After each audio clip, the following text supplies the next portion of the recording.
pessoas lindas do meu coração! Chegamos à aula 3. E aí, já estão preparadíssimos para a aula de hoje? Na última aula, nós falamos sobre artigos definidos e indefinidos. E nessa aula, aconteceu o que eu falei, né? Que a gente precisa saber identificar os substantivos e os adjetivos. Portanto, na aula de hoje, nós vamos aprender como identifica cada um deles, tá bom? E sem mais delongas, porque vocês já sabem, eu falo demais, vamos embora para a nossa aula. Eu sou a maestra Tainá e vamos comigo. Los nombres e qualidades. Um título já diz tudo, né? O que são os nomes? São os substantivos. O que são as qualidades? São os adjetivos. Então, hoje, nós vamos ver los sustantivos, vamos ver também los adjetivos, vamos descobrir os graus de parentesco, como é que eu falo ali a família, como é que eu falo o nome dos familiares em espanhol. E na nossa viagem de hoje, vamos para o México. Gente, eu amo o México, vocês não fazem ideia. Ele é lindo, eu amo a cultura, eu amo a dança, eu amo a música, eu amo a religiosidade do México, eu amo tudo dentro do México. Mas, simbora lá para a nossa aula, vamos começar com os substantivos, galera. A regra é a mesma da língua portuguesa. Os substantivos são aquela classe de palavras variáveis que possuem gênero feminino e masculino, por isso que são variáveis. Gênero e número. O gênero feminino e masculino e o número singular e plural. Essa classe de palavra, ela vai dar nome, nomeiam os seres, as pessoas, os objetos, as ações, os lugares, os sentimentos e os estados de espírito, maneira como a pessoa se encontra. Então, tudo que dá nome a alguma coisa, cadeira, porta, sala, quadro, caneta, camisa, sapato, mochila, tudo isso é substantivo. Todos eles são substantivos, são nomes de coisas, pessoas, objetos, lugares e etc. Além do gênero, como eu falei, ele também vai variar de acordo com o número, podendo ser singular e plural. E ainda vai variar também de acordo com o grau. Ele pode ter um grau aumentativo e um grau diminutivo. Por exemplo, sapato, sapatinho, cadeira, cadeirinha, e assim sucessivamente. Ou então, cadeira, cadeirona, sapato, sapatão, enfim. Todos os graus também vão ser inclusos dentro do substantivo. Assim como na língua portuguesa, os substantivos, eles têm as classificações. E as mesmas classificações da língua portuguesa também tem na língua espanhola. Eles vão se classificar em próprios, comuns. Próprios e comuns, na verdade, são conjuntinhos, né? Deixa eu apagar aqui. Eles são conjuntinhos. Próprios e comuns, concretos e abstratos, simples e compostos, primitivos e derivados, e o único que é sozinho são os coletivos.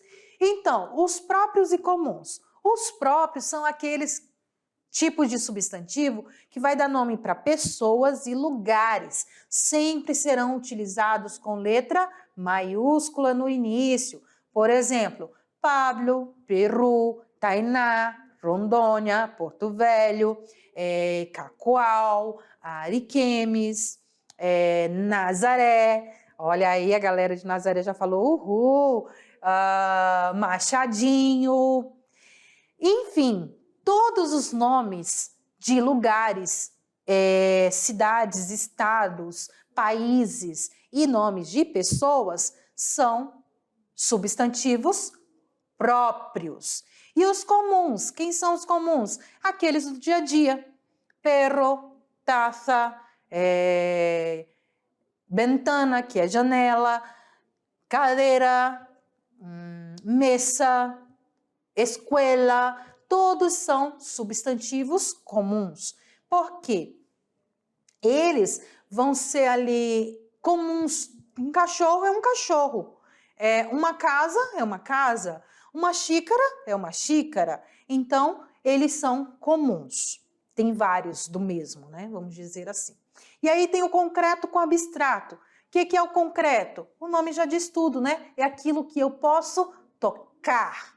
Então, puerta, Juan. Professora, então o meu substantivo ele pode ser próprio e concreto? Porque o Juan é um substantivo próprio, mas ele é uma pessoa, ele é concreto, eu posso tocar. Então, sim, próprios e completos e concretos. A mesma coisa acontece com porta, que é comum e concreto. Abstrato. Abstrato é tudo aquilo que eu não posso tocar e nem ver. Eu posso só sentir. O ar é abstrato. A amizade é abstrato. A beleza é abstrato. Tudo que eu não posso tocar. Temos também um outro conjuntinho, simples e composto. Orro, chapato, tudo que é sozinho, que é uma palavra apenas para designar um objeto, ou uma pessoa, ou uma coisa, ele é simples. Agora, quando eu tenho duas ou mais palavras juntas, elas para representar um objeto, e aí sim, ou um momento, ou uma ação, aí sim ela é composto. Por exemplo, para raios, para raios em português. São duas palavras que juntas se formam o para-raio. Econômico-social. Tem esse hífen aqui, é por causa do espaço, tá, gente? Mas não existe hífen em espanhol. Ele é todo junto. Em português, ele separa econômico-social. Em espanhol, ele vai ficar assim. Econômico-social.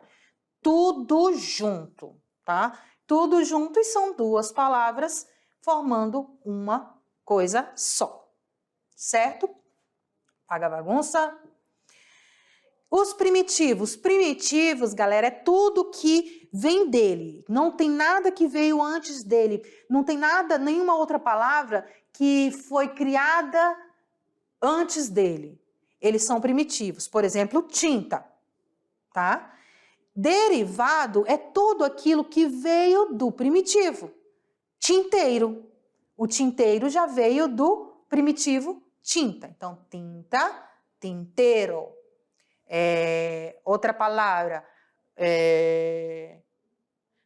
puerta, puerteira, porteira. Então, porta, porteira.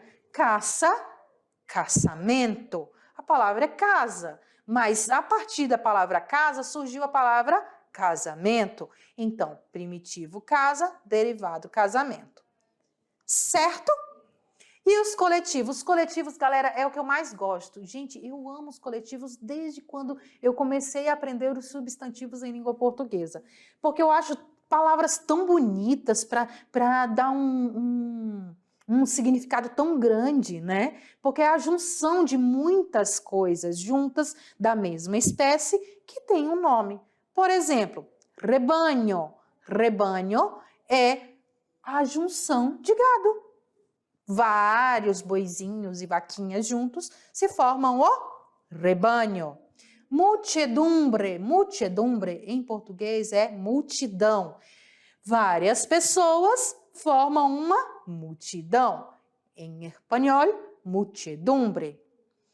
Constelación. Constelación é o coletivo de estrelas. Várias estrelas formam a constelação.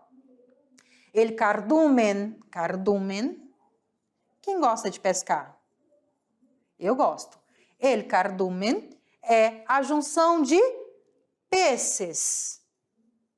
Vários peces, vários peixes formam el cardumen, certo? Então, essas são as classificações dos substantivos.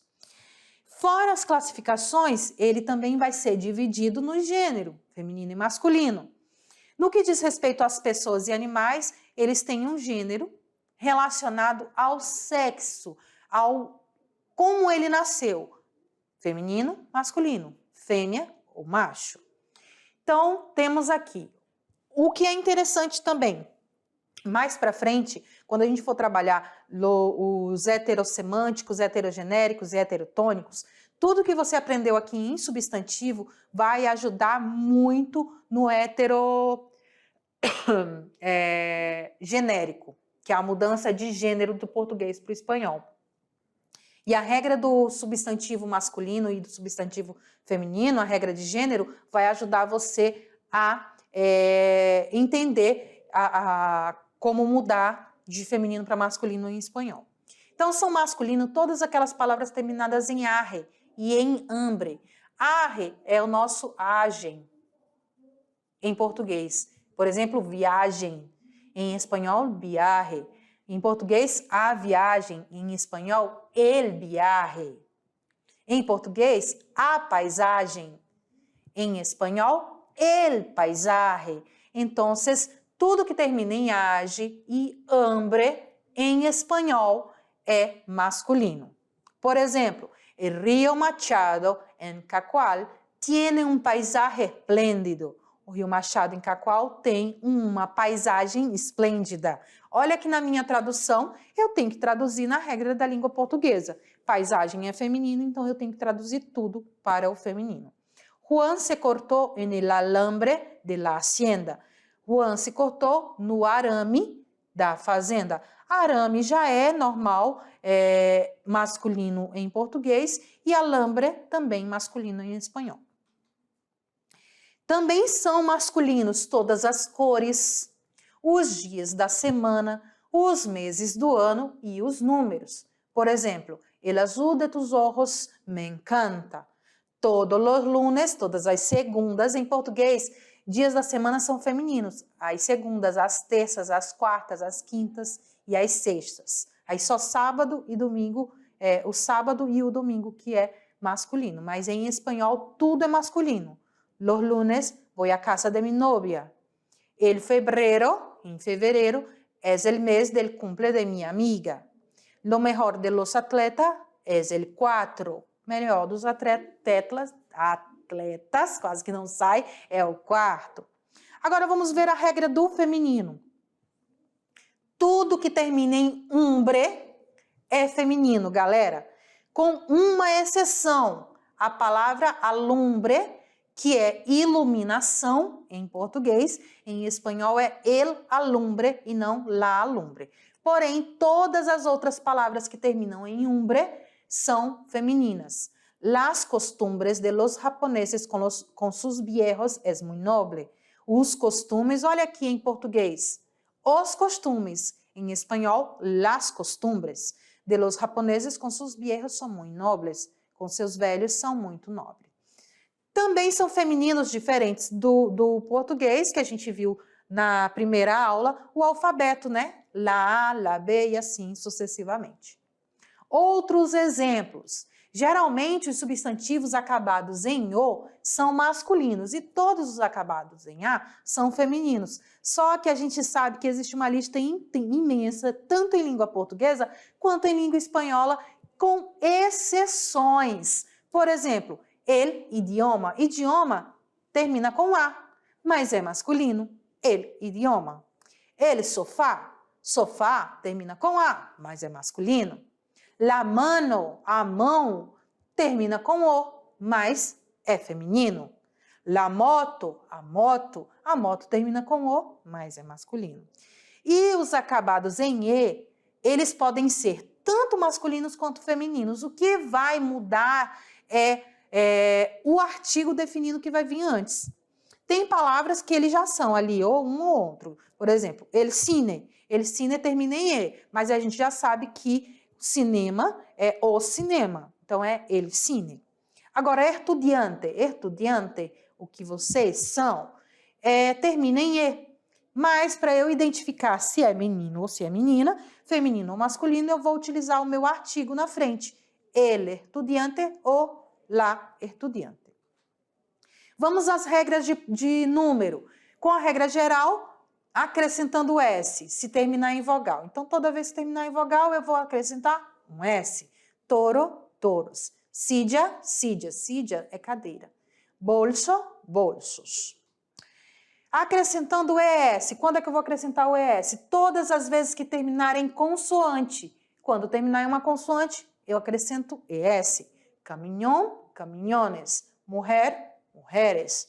Árbol, árboles. Quando a palavra terminar em Z, para se formar o plural, eu vou ter que tirar esse Z, substituir ele por C e acrescentar o ES. Então, eu tiro o Z, pego o C e ES. Por exemplo, lápis, lápis, pez, peces. Quando a palavra terminar em Y, para formar o plural, eu vou acrescentar o ES. Lei, leges. Rei, redes. Certo? Já que vimos agora os nomes, vamos ver as qualidades. Porque substantivo, ele está sempre interligado com um adjetivo e o adjetivo sempre interligado a um substantivo. A palavra adjetivo, ela vem do latim e ela vai expressar qualidade ou acidente, é algo que acontece. Eu vou beber uma aguinha aqui, um segundinho. Hidratem-se. Hidratem-se, que é muito importante. Sua função gramatical é qualificar ou dar qualidade, ou ainda determinar o substantivo, dizer algo sobre aquele substantivo, dar uma qualificação para aquele substantivo. E assim como o substantivo, ele vai variar de gênero e número. Por quê? Porque ele precisa concordar com o substantivo a que ele se refere. Se o meu substantivo for masculino, meu adjetivo vai ser masculino. Se for plural, vai ser plural. Singular, singular. E assim sucessivamente. Os adjetivos vão atribuir ao substantivo uma qualidade. Alunos, estudiosos. Olha aqui, ó. Plural, plural. Masculino, masculino. Os adjetivos, eles têm uma subdivisão. Explicativos e especificativos. Eles também eles têm uma divisão de qualificativos e determinativos. Os qualificativos, que é o que a gente usa sempre, tem duas subdivisões, explicativos e especificativos. Os explicativos, eles vão explicar uma qualidade que já é do substantivo. É uma qualidade, uma qualidade que é natural daquele nome. Por exemplo, el cielo azul, o céu é azul. Então, eu só estou ali reafirmando o céu, né? A cor do céu. Por causa do seu valor explicativo, eles aparecem em espanhol antes do substantivo. Então, el azul del cielo. Me gusta la blanca nieve. Eu gosto da neve branca, a brancura da neve. Então, todo mundo sabe que a neve é branca. Mas, para dar aquela ênfase maior, eu repito, né, a cor dela, a qualidade dela. Mas temos os especificativos. Esses especificativos são aqueles que vocês estão totalmente acostumados com eles. São os mais comuns, são utilizados o tempo todo, que ele vai servir realmente para diferenciar um substantivo de um outro. Por exemplo, el coche rojo. Não é qualquer carro. Coche é carro, tá? Não é qualquer carro. É o carro vermelho, certo? Rojo é vermelho, não é roxo, viu, gente? Coloquei em roxo aqui já para confundir vocês. Mas rojo é vermelho.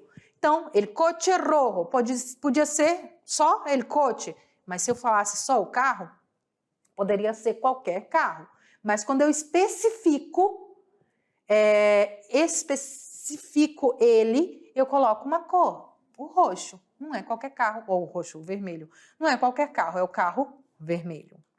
Eu trouxe para vocês uma tabela dos principais adjetivos em espanhol e a sua respectiva tradução para o português. E aí é bem interessante que dentro deles tem muitas palavras que têm outro significado na língua portuguesa, que são chamados de falsos cognatos ou falsos amigos, que nós também teremos uma aula especial para eles, tá bom? Mas vamos dar uma olhadinha e é interessante que vocês repitam os nomes em espanhol. Aburrido, aburrido é chato. Ancho, Ancho é amplo. La sala de minha casa é ancha. A sala da minha casa é ampla. Bajo, baixo. Caliente, quente. Contento, contente. Delgado, magro.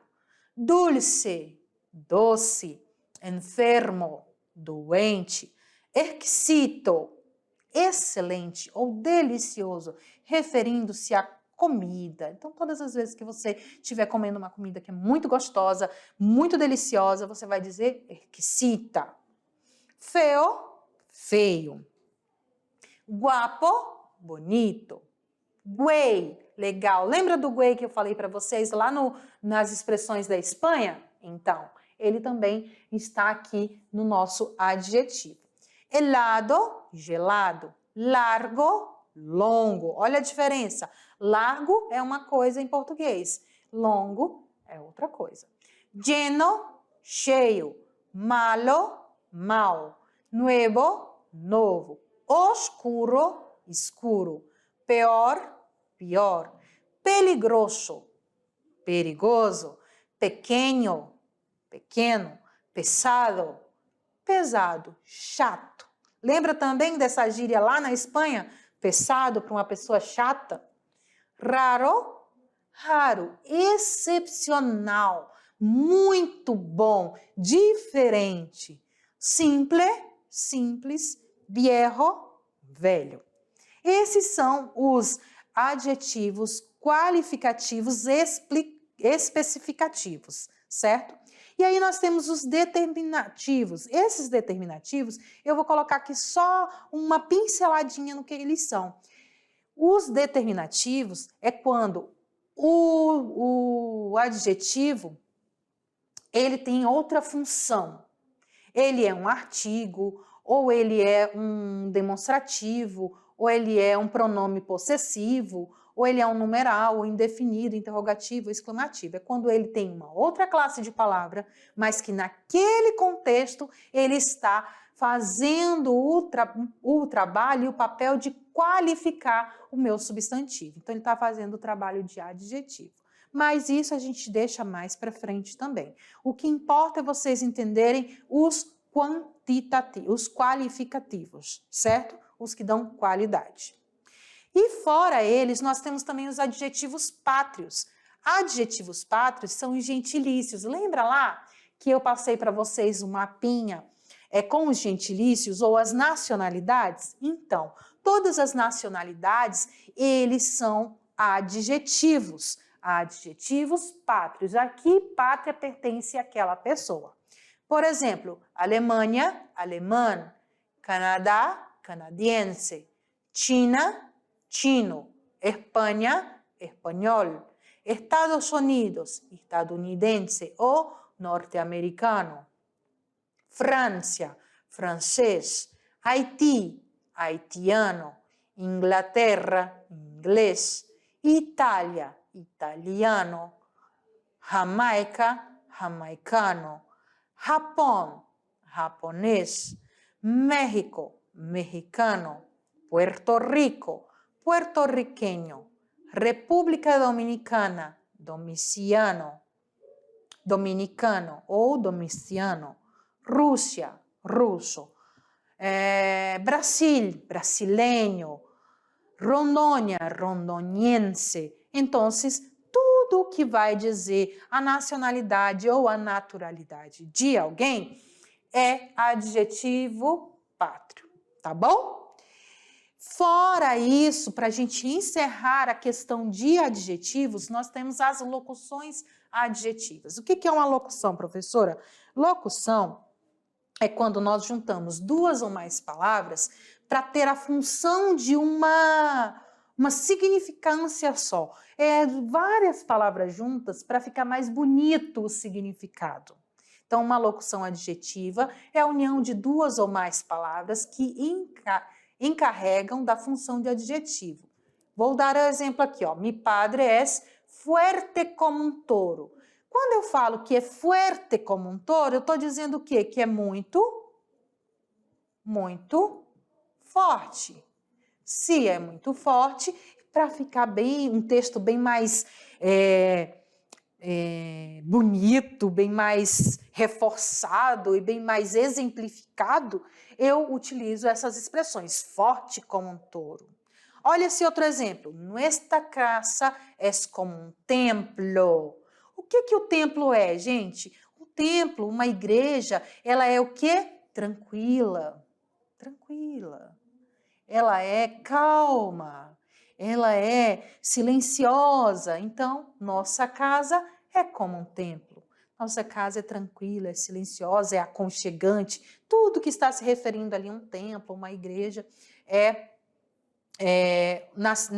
recebe essa mesma significação nessa frase. Certinho? Tá tudo beleza até aí, galera? Tá tudo entendido? Tá tudo compreendido? Essa parte da gramática? Tem dúvida? Não tem? E aí, como é que foi? Tá tudo beleza? Podemos prosseguir? Então, vamos lá. Apareci aqui para vocês não esquecerem meu rostinho. Então, galera, vamos seguir agora com outra parte. Nós vamos falar agora de parentesco familiar, familiares. Então, vamos ver como é os parentescos em espanhol. Antes de nós falarmos dos nomes dos parentes, a gente precisa entender o que é o parentesco.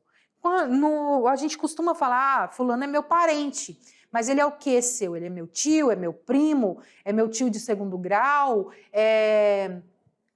ele é meu padrasto, ela é minha madrasta, ele é meu enteado, enfim, o que ele é para você?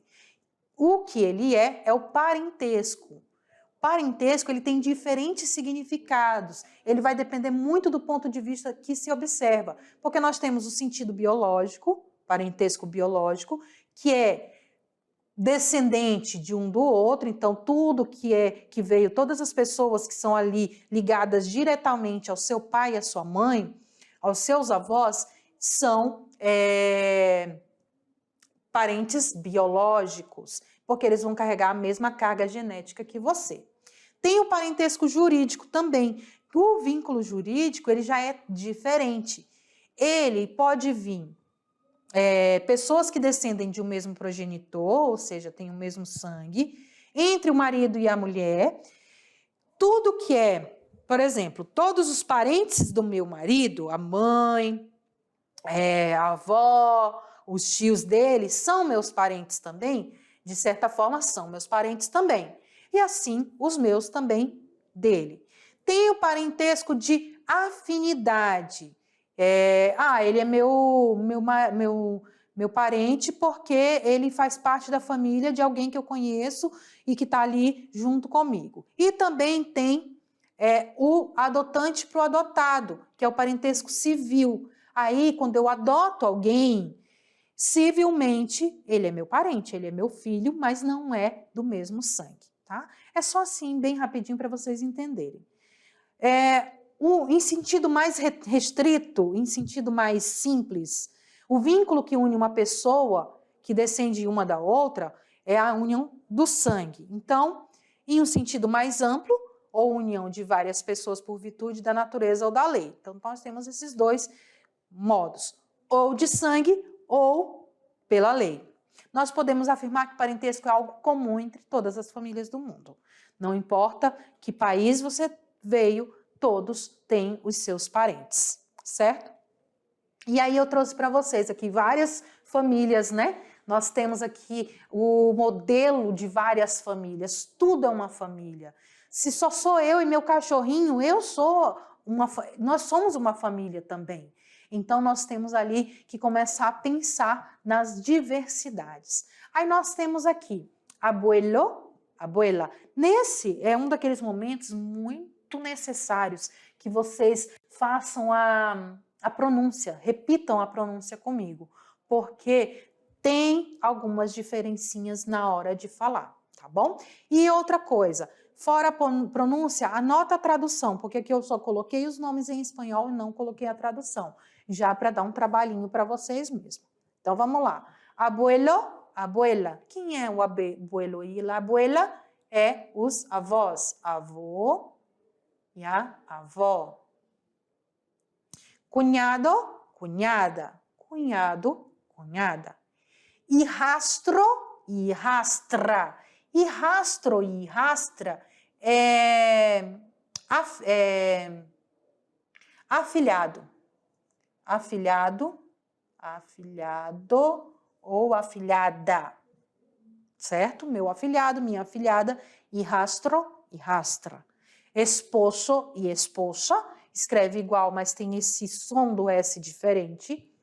Novio e nóbia. Novio e nóbia, gente, não é noivo e noiva. São namorados, tá? Namorado e namorada. Em espanhol, eles não fazem distinção de estar noivo, prestes a casar, e de estar namorando. Todos dois, antes do casamento, tudo é novio e nóbia, certo? Padre e madre, uma forma mais formal de falar mi padre, mi madre, ou uma forma informal, mi papá e mi mamá. Olha aí, gente, aquele negócio que eu falei para vocês, do A. Não vai ser papá e mamá, vai ser papá e mamá. Sempre o A aberto, tá bom? Outra coisa, deixa eu apagar aqui esse rastro e rastra aqui, porque vai atrapalhar para eu escrever o que eu quero mostrar para vocês aqui. Padrastro. Em português é padrasto. Em espanhol é padrastro. Tem 2 R's. A mesma coisa com madrasta em português e madrastra em espanhol. Tem 2 R's, tá? Não está escrito errado, está corretíssimo. Padrastro, madrastra. É outra palavrinha que é muito boa para vocês treinarem aí a sua fala, né? O seu R. Vamos aqui para baixo agora. Hijo e hija. Hijo e hija é filho e filha. Hermano e hermana, irmão e irmã. Marido e mulher, que eu posso usar esposo e esposa, ou marido e mulher. Nieto, nieta. Primo, prima, também escreve igual, mas só que na pronúncia é diferente. Sobrino e sobrina. Suegro, suegra. Tio e tia. Olha aí, o TI, ele tem esse acento mais ainda para te lembrar, que é igual ao ti do nordestino. Tio, tia. Certo? Então, vamos seguindo. Fora os parentescos, nós temos os estados civil, né? Então, a pessoa ela pode ser casado ou casada, separado ou separada, solteiro ou solteira, viudo ou viúva. E a árvore genealógica. Aí nós temos os avós, os filhos deles com seus respectivos maridos e mulheres, e ali os filhos, que vai formar ali uma grande árvore genealógica. Certinho? Agora é aquele momentinho, galera, que eu espero a aula todinha. É o momento que a gente vai descobrir expressões próprias do país que a gente está estudando hoje. Então, roda a vinheta.